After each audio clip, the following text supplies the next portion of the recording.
Amen, amen, and amen. 702 DZAS FEBC Radyo TV Radyo TV Gabay ng Sambayanan. Konektado! Napapanahong aral at prinsipyo mula kay Hesu Kristo. Konektado! Mga kapatid, magandang Sabado na umaga po sa inyong lahat. Sana po ay nasa maganda kayong katayuan ngayong Saturday morning at tayo po sama-sama muli sa loob ng 30 minutes dito po sa ating programang Konektado. Ito po si Pastor Jay Banzuelo. Well, ngayon pong Sabado ng umaga, I do hope na nasa maayos kayong katayuan, hindi lamang po sa ating pangkalusugan, pati na po sa ating pangkaisipan, pangdamdamin at higit sa lahat sa ating pananampalataya. Ako, medyo ang iba po ay masaya kung kayo po ay nasa bahagi ng Pilipinas na mukhang bibigyan na po ng konting kaluwagan pagdating po ng huling araw ng Abril. Dahil may ilang mga lugar na lamang po na medyo pananatilihin sa enhanced community quarantine at kalakip dyan ng NCR. Kaya mukhang hanggang May 15 ay pag-aaralan pa po ang ating katayuan at mula doon ay evaluate muli ang ating magiging sunod na hakbangin patungkol po sa dapat na pagtugon dito nga po sa COVID-19. Pero wag mainip.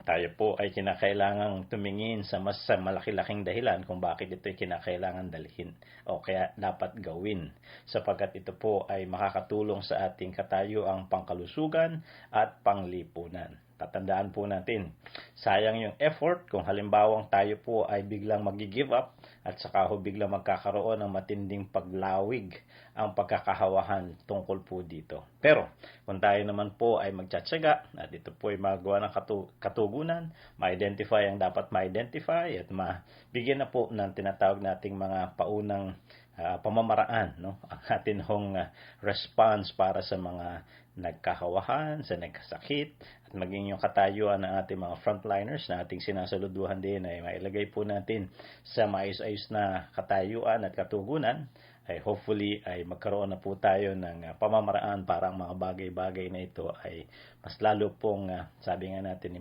mapagaang para po sa ating bansang Pilipinas. Pero patuloy ang panalangin po natin, hindi lamang po sa ating mga sarili, kundi sa ating sa ating pamahalaan, sa ating Pangulo, sa bawat kabahagi ng kanyang gabinete, hanggang sa ating local government units. Tayo nagpapasalamat sa mga effort na kanilang ginagawa, sa mga pagsusumikap na sabi nga natin ininvest nila. Sapagkat kung hindi rin sa pagtulong-tulungan natin bilang isang sambayanan, ay mahirap-hirap pong harapin ito. Tandaan po natin, pang buong mundo ang concern na ito. Tayo po ay gumagawa ng paraan para i-localize ang ating response. And by God's grace, tayo po ay makakaahon dito. At ngayong umaga, naisin po natin bigyan ng pagbati ang ilan po nating mga kakilala. Ang aking wife ay may nagpapatutor sa isang kaibigan na nagpo-promote ng urban farming, si Ever Amparo. Magandang umaga sa iyo, kapatid, at pinababati ka ng aking asawa na si Remy. Si Helen Ong, si Mrs. Helen Ong, pinababati naman ang aking pinsan mula po dyan sa Makati Hope Fellowship, at pinababati ka ni Ate Jersam. At nais din po nating batiin ng happy birthday ang mga sumusunod. Nakita ko po ito sa aking Facebook. Ang sabi po dito, ang mga mag-birthday at nag-birthday ay sila Maiko Jansen, si Ate Ellen Arsiaga Venturina, happy birthday.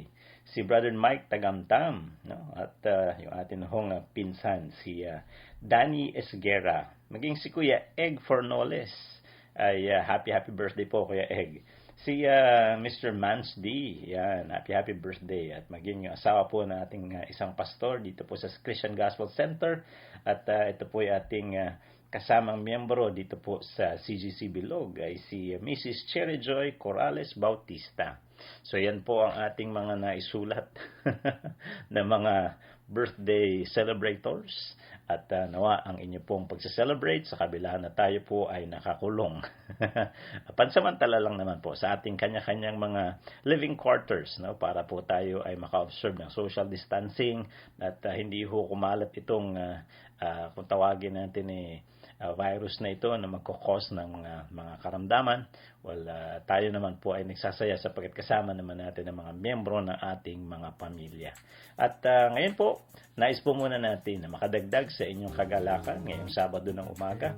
Nais po nating handugan kayo ng isang awitin na alam ko po ay magbibigay inspirasyon sa inyo ngayon pong Saturday morning. Mula pagsikat ng araw hanggang sa paglubog nito, ang papupurihan ko'y ikaw.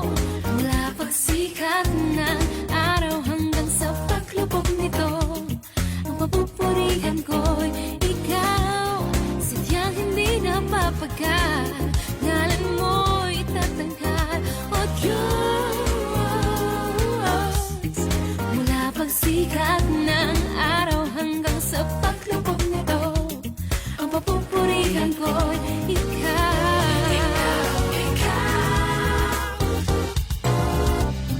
Hapon magdamag, ngalan mo'y tatanghal, kadakilaan ay ihayag, walang tumarungan.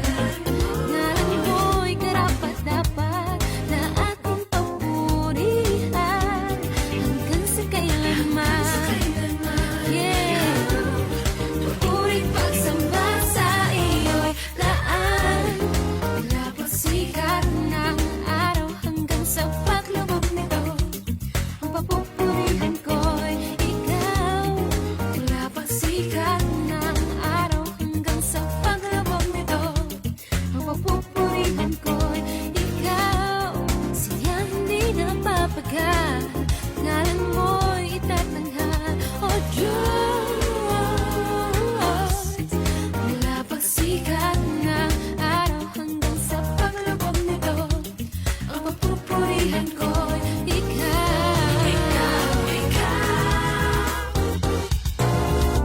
Maghapon magdamag, ngalan mo'y tatanghal, kadakilaan ay ihayag, walang tumarungan.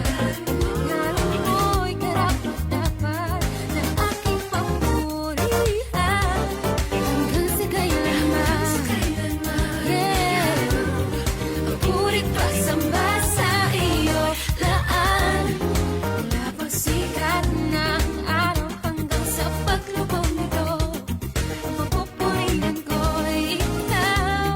Mula pagsikat ng araw hanggang sa paglubog nito, ang papupurihan ko'y ikaw. Sadyang hindi napapagkat, ngalan mo'y itatanghal, O Diyos. Mula pagsikat ng araw hanggang sa paglubog nito, ang papupurihan ko'y ikaw. Mula pagsikat ng araw hanggang sa paglubog nito, ang papupurihan ko'y ikaw.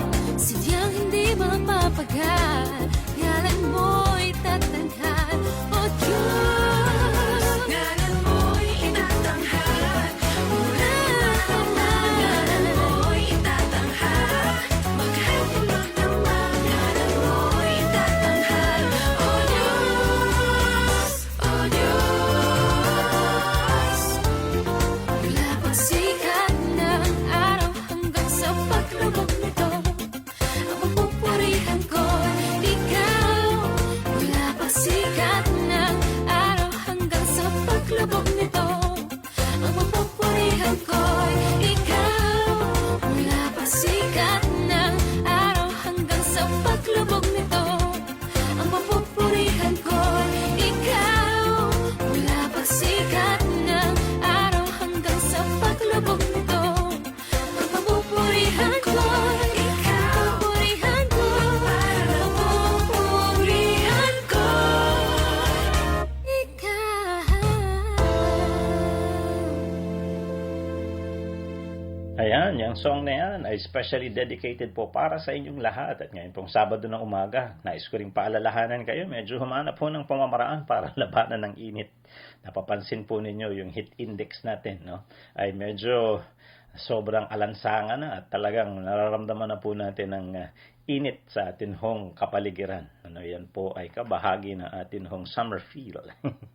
At ang iba kasi sinasabi, sana tabing dagat, sana tabing ilog, maligo lang po.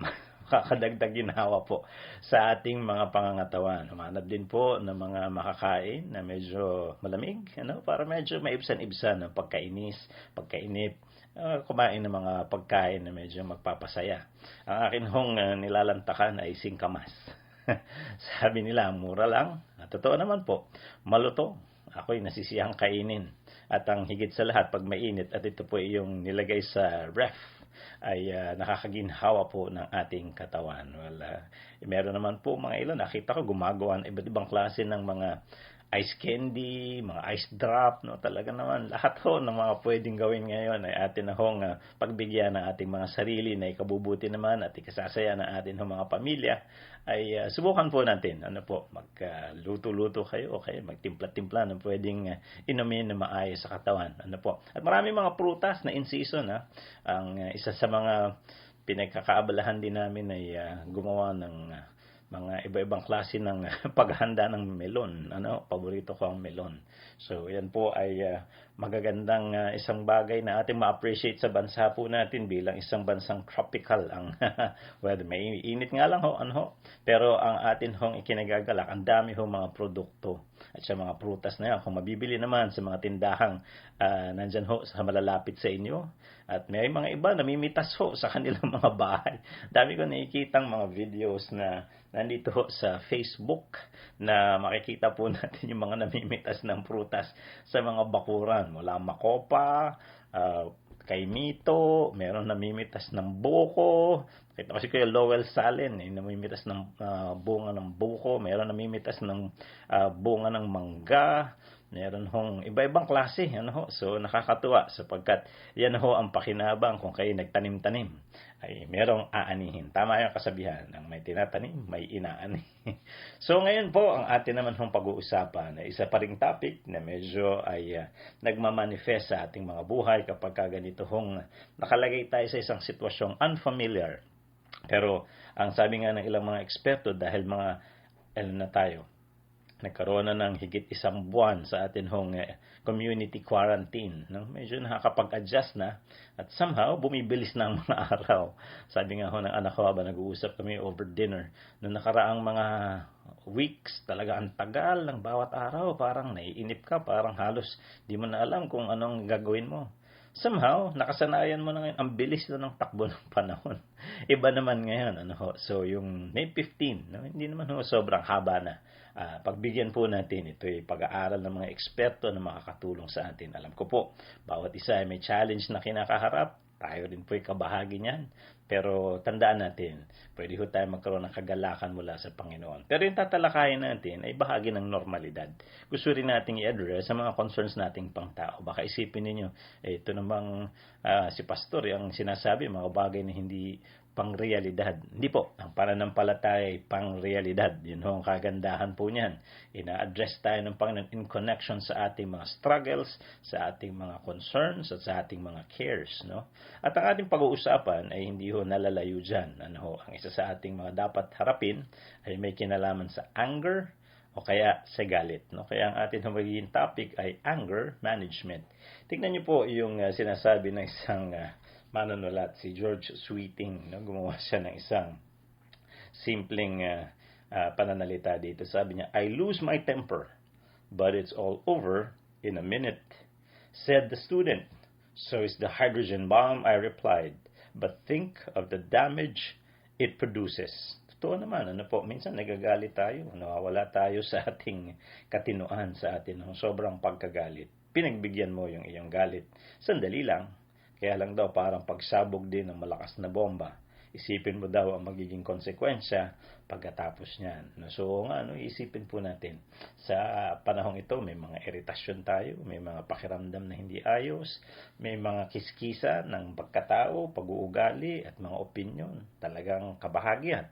Pero paano ho natin minamanage yung ating anger? Na napakahalaga. Ang aklat po ng Santiago, ang James chapter 1 verses 19 to 20 ay meron pong paalala sa atin. Sabi dito, "My dear brothers, take note of this. Everyone should be quick to listen, slow to speak, and slow to become angry. For man's anger does not bring about the righteous life that God desires." So, napakaganda. Paalala po sa atin. Ang bawat isa daw ay kinakailangan maging mabilis sa pakikinig, maging mahinahon sa pagsasalita, at huwag agad-agarang magagalit. Sapagkat nga ho, ang galit ng tao ay hindi nagdudulot ng matuwid na pamumuhay na nilalayo ng Diyos para sa atin. No? Ilan po magsasabing guilty. Ang totoo niyan, tayo pong lahat ay nakakaranas ng mga manifestations nito.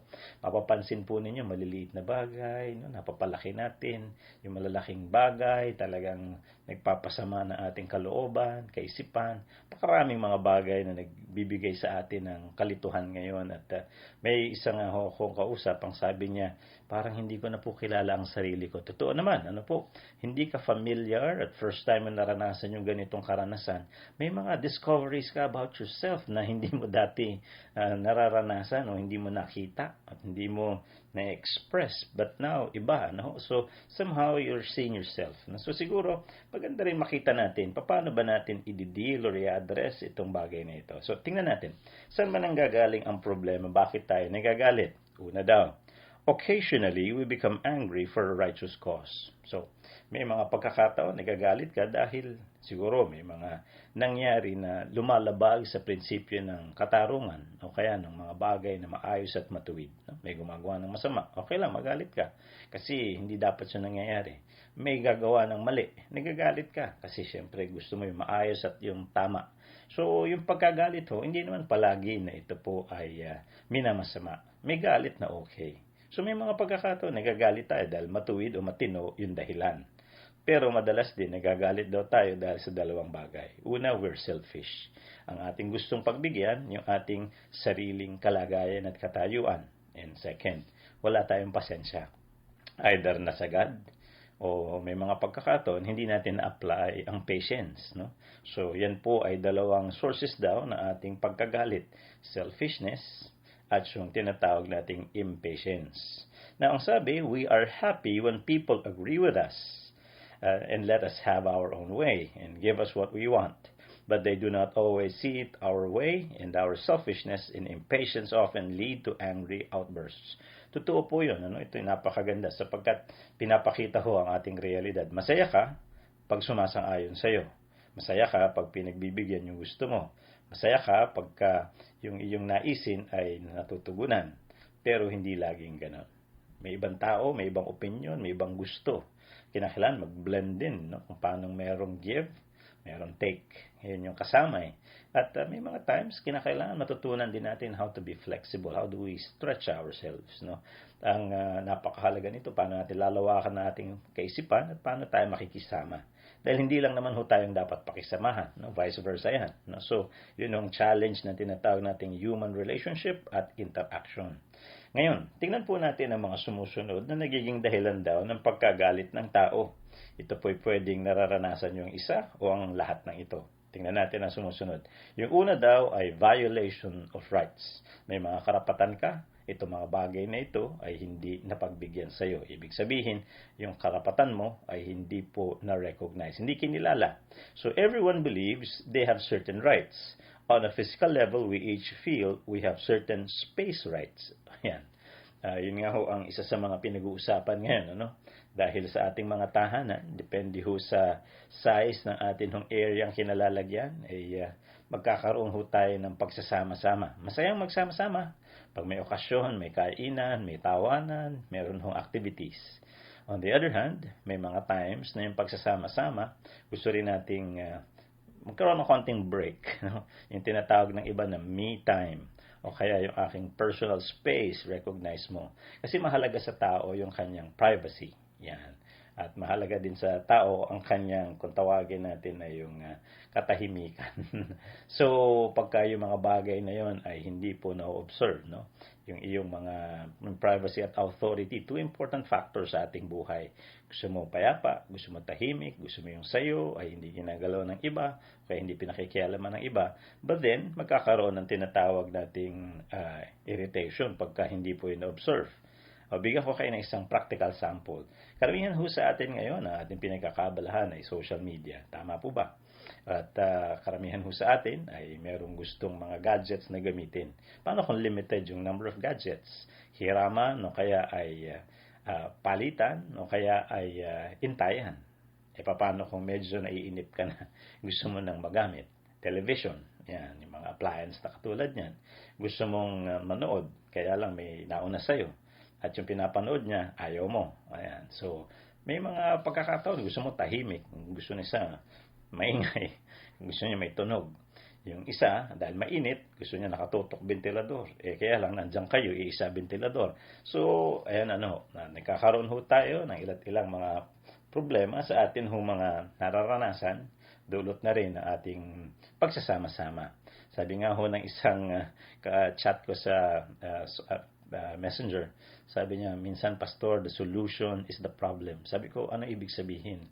Pag nagkakagulo at parang ang pamilya ay mahina ang pundasyon, ang sinasabi, magkaroon kayo ng oras at magsama-sama kayo.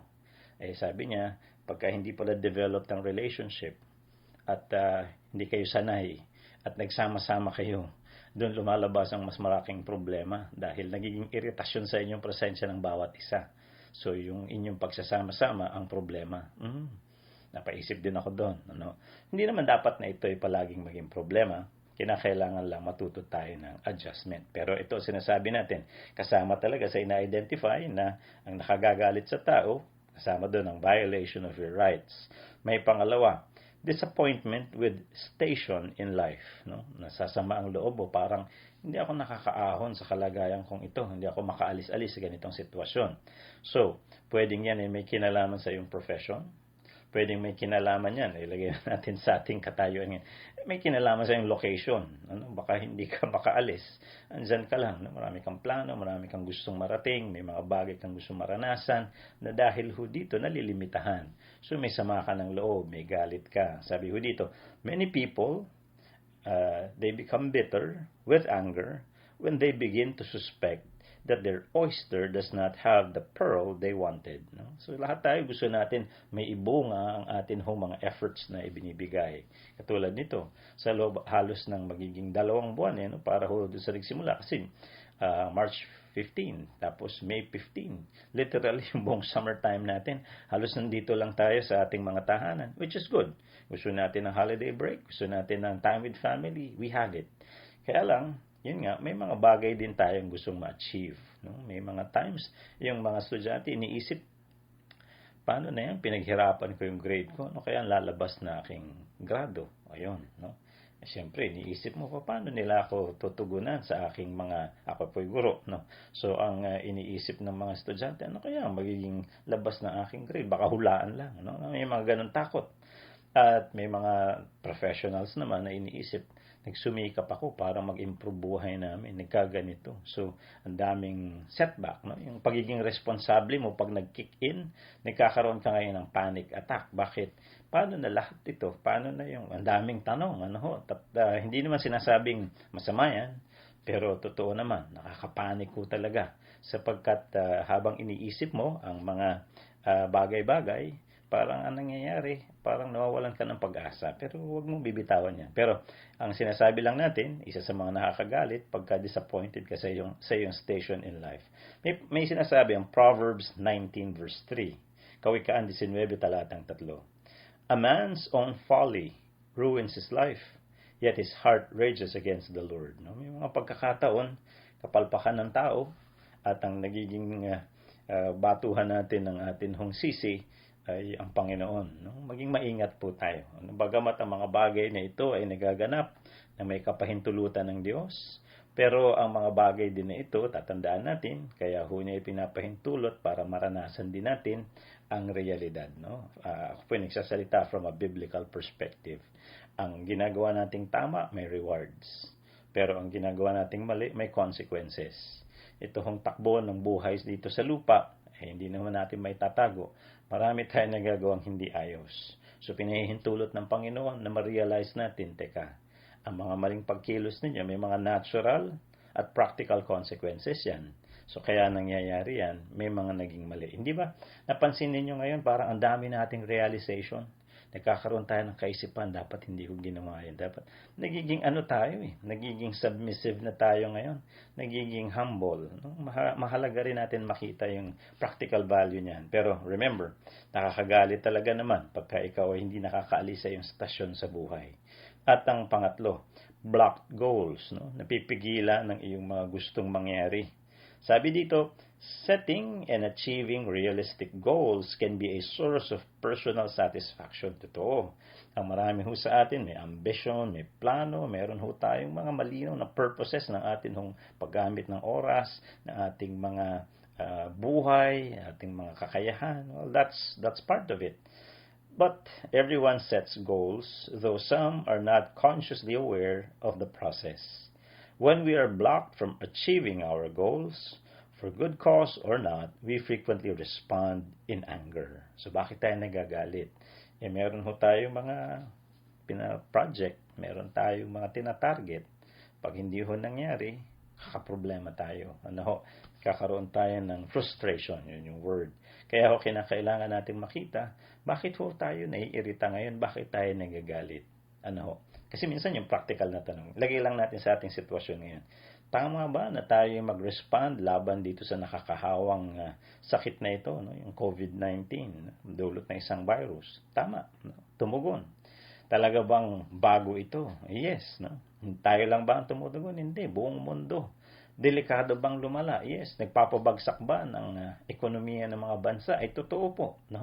So, anong kinakailangan gawin? Pigilan ng mga tao magkahawahan para hindi ho mahirapan ng mga ospital, mga doktor, ng mga pamahalaan at tugunan ito na pag nagkawahan at lumaki ng lumaki, mas malaking problema. So, tanggap ng isip mo. Kaya lang hindi tanggap ng sitwasyon mo. Paano na lang yung kakainin namin? Totoo naman. Paano na lang yung plano namin? Lalo na siguro kung may mga purchases kayo katulad ng tickets, na sana ay magbabakasyon kayo. Kami nga ho bilang pamilya. Uuwi dapat yung kapatid ko galing sa US, nangyari ito. Dapat ngayon, nasa Palawan kami. At nag-i-enjoy ng aming summer as a whole family. Matagal ho kami hindi nagkasama-sama. Kaya lang, nangyari. Wala tayong magagawa. Kabahagi ng buhay. Sumasama ba ang loob namin? Yes. Meron bang mga pagkakagastos na hindi na may babalik? Meron. Pero meron bang pakinabang na ito ay hindi natuloy sa isang banda? Tingnan mo rin yun. Oo. Kasi kung halimbawa natuloy yung kapatid ko at ma-quarantine lang din, ubos yung bakasyon niya sa pagka-quarantine dito at sa Amerika. O kaya kung hindi siya matuloy na makabalik, o kaya mahawa pa ang isa sa amin, o kaya ang dami yung potential din na mangyaring hindi mas maganda. Pero yun na, looking at the brighter side of it, pero yun ang reality, Nakakasama ng loob if your goals are blocked. Bakit? Nung pinagpaplanuhan po namin ito, talagang sobrang saya. Hanggang nung Pasko, iniisip namin ang 75th birthday ng nanay ko. Kaming lahat ay sama-sama na magse-celebrate. Pupunta kami sa ganitong lugar. Magbabalikan, magkikita lahat. Mga anak, apo, ganyan. Wala. Nasa Amerika yung isa, nasa may kawayan yung isa. Ako sa kabilang bakod ng mga magulang ko, hindi pa kami magkita-kita palagi. So, napakahirap ng limitasyon na ito. Pero, bakit nakakagalit? Because our goals were blocked. So, meron pa ho tayo mga pag-uusapan sa atin hong material na ito. Pero tutuloy natin bukas. Pero bago ko po kayo iwanan muna ngayon hong Sabado na umagang ito, basahin ko lang sa inyo ang Psalm chapter 37 verses 5 to 8. Commit your way to the Lord, trust in Him, and He will do this. He will make your righteousness shine like the dawn, the justice of your cause like the noonday sun. Be still before the Lord and wait patiently for Him. Do not fret when men succeed in their ways, when they carry out their wicked schemes. Refrain from anger and turn from wrath. Do not fret.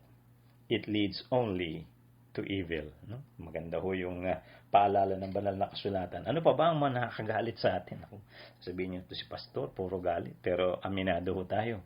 Nauwi na ho tayo dyan. Yung iba medyo nakarecover na. Yung iba ay nasa gitna nito. Yung iba ay sumabog na. Marami yung mga regrets and consequences. Maraming bagay na nangyayari ho. Pero nagagalit tayo. Pero paano gagawin? So, in-identify po muna natin yung problema. Pero titingnan naman natin ano ba ang ating pwedeng magawa. Bukas po itutuloy natin ang pag-uusap natin about anger management. Paalala po ng ating programa sa bawat pangailangan po at sitwasyon sa buhay po ng tao. Ang salita ng Diyos, laging konektado. Have a blessed Saturday morning mga kapatid. Konektado! Napapanahong aral at prinsipyo mula kay Hesu Kristo. Konektado! Assistance to Individuals in Crisis Situation o AICS ng DSWD. Ano ang dapat mong malaman?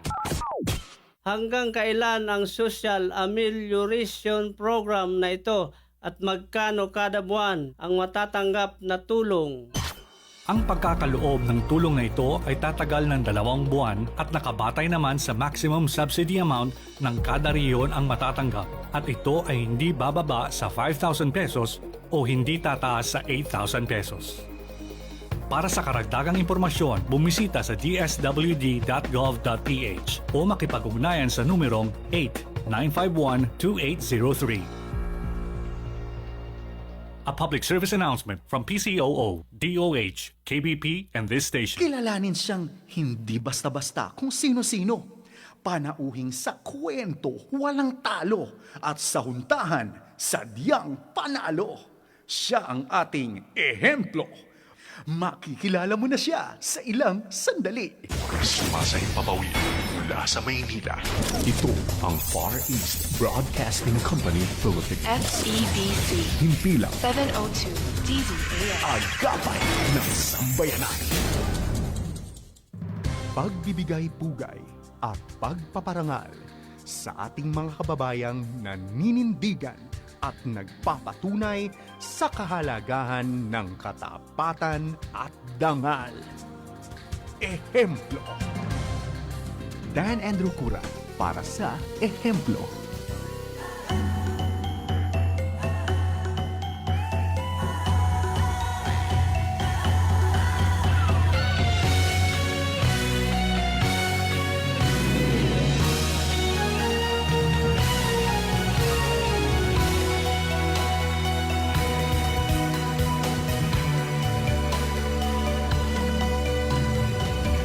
Di mo ba ipagpupuni dangan ng lahing kayumanggi at kahit sa manda ko mapadpad sabihin mo sa kanilang lahat. Magandang araw po sa inyong lahat at kayo na naman po ay nakikinig ngayon sa ating palatuntunang ehemplo. Ako po ang inyong lingkod, si Dan Andrew, at ito po ay ang ating FEBC Radio.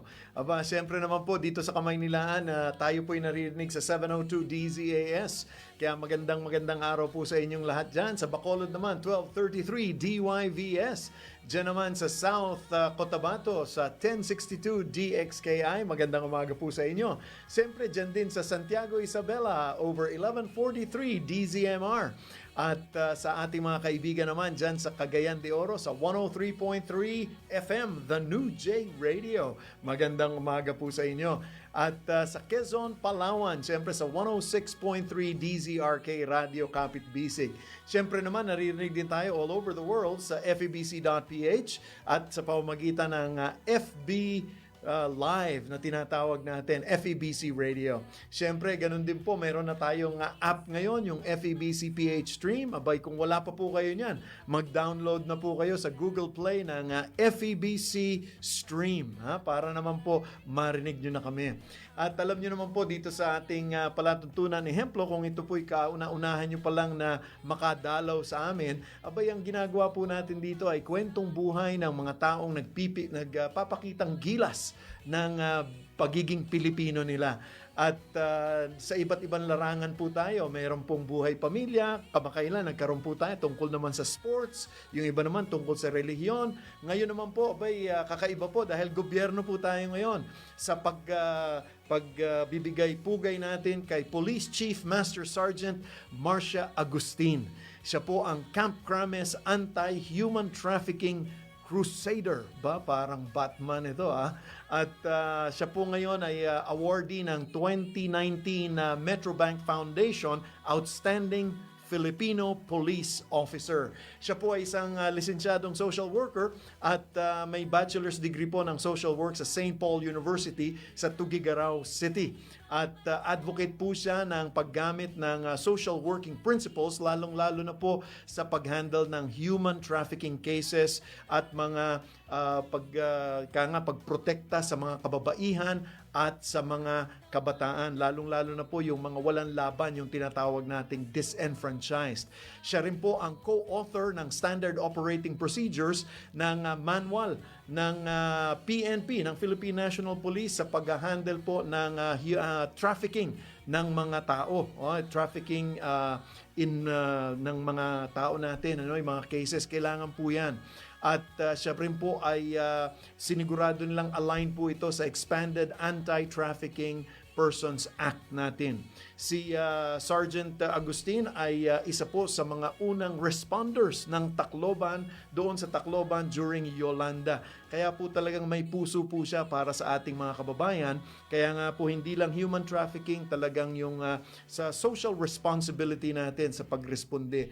At tulad nga po ng sabi ko, siya po ang 2019 Metrobank Foundation recipient ng Outstanding Filipino Police Officer dahil po sa kanyang kontribusyon sa mga communities po na kanyang nahipo at nakaugnayan. Kaya nga po, wag po kayong bibitiw sa ating palatuntunan.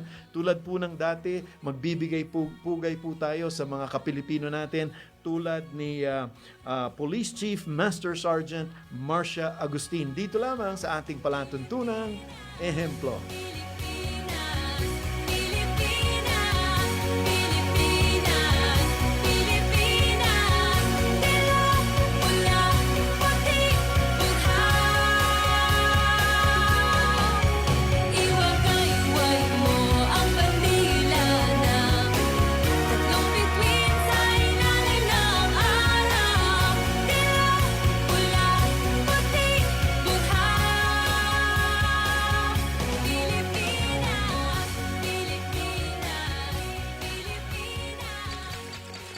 Mamayang gabi, huwag kayong lalabas. Mag-i-spray daw ng pesticide ang helicopters ng government. Mga kababayan, ang mga pera ninyo ay maaaring magkaroon ng virus. Kaya para maiwasan ito, ibalot ang lahat ng pera sa plastic at ilagay sa labas ng inyong mga pintuan bandang alas 8 ng gabi. Mayroon pong mag-pick up niyan para iisin. Dapat mamili na raw ng 2 linggong supplies. Magla-lockdown na yung community at walang sino man palalabasin. Mga kaibigan, huwag mag-alala. Saging po. Saging, hindi tanglad. Saging ang gamot sa coronavirus. Bili-bili na kayo ng saging. Saging kayo dyan. Kapag may namigay sa inyo ng face mask, huwag niyong tatanggapin. Ay naku, sabi to ng kaibigan kong mataas na tao. Baka kasi may COVID-19 to. Fake news. Kayang iwasan. Cross-check. May iba pa bang source maliban sa nag-send ng balitang ito? Galing ba ito sa reliable news agency? Maghanap pa ng supporting links na magpapatibay ng fact na ito. Check the author. Sino ba ang nagpasa ng mensaheng ito? Credible ba? Totoo ba? Reliable ba? Check the date. Baka naman lumang kasaysayan na ito. Nabuhay lang sa posting mo. Check the motive. Joke ba ito? O isang paninira laban sa pamahalaan o nasa katungkulan. Nasa iyong mga kamay ang kapangyarihan. Think before you click. Pairalin ang common sense. Fake news ay kayang iwasan. Laging maging handa sa tamang kaalaman. Paalaalang hatid ng inyong FEBC Radyo TV. Ito ang 702 DZAS, agapay ng sambayanan, napapakinggan sa buong mundo sa www.febc.ph sa pamamagitan ng Bitstop Network Services. Dan Andrew Cura para sa Ehemplo.